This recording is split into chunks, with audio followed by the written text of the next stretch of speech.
So you mentioned being in the zone. Another popular activity, which is taking the form of a lot of books and a big renaissance in the last few years, is staying in the moment and being in the now moment. What does that have to do with the zone, if anything? Well, I think they would almost be interchangeable as ideas. I mean, if you're fully in the moment, it's sort of like time management really works when time disappears.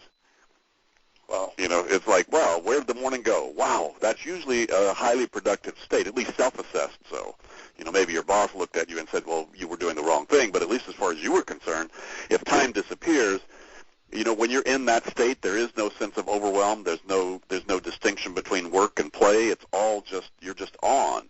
And that's, that is probably an end result of being present, meaning, I don't want to be worried or anxious, worried about the past or guilty about the past or anxious or worried about the future because you can't deal with those in that moment. So I think that idea certainly is a sort of the clean slate, if you will. Basically I discovered the strategic value of clear space. In the martial arts, there was very practical reasons for some of those contemplative and meditative kind of exercises. There may be a spiritual component, but there's a practical component that when four people jump you in a dark alley that you don't expect, what you don't want to have is anything else on your mind. You need to be fully available, for your full attention. It's just that full attention. You also, it's nice to be playing with a dog with full attention. And it's nice to be writing a proposal. It's nice to be on this call without anything else on my mind. So I think that state, people have often said, gee, GTD allows me to get to the state that a lot of the spiritual or religious practices purport to, but you don't have to go through all the stories that some of those things involve.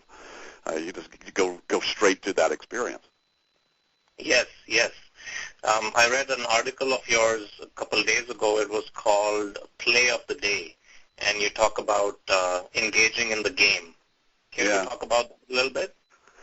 Well, it's really about whatever you're doing should be the thing that you're fully focused on. And that's, whether it's buy cat food or focus on God or, write a proposal or whatever you're doing. You want to be fully available to that.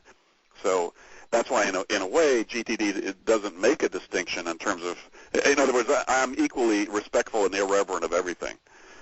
If you've got cat food on your mind and you want to find God, but cat food keeps popping into your head, I suggest you handle cat food so that you can clear the space. In other words, my new book really focuses more on this idea that unless you give appropriate attention to what has your attention, that will start to take more of your attention than it deserves.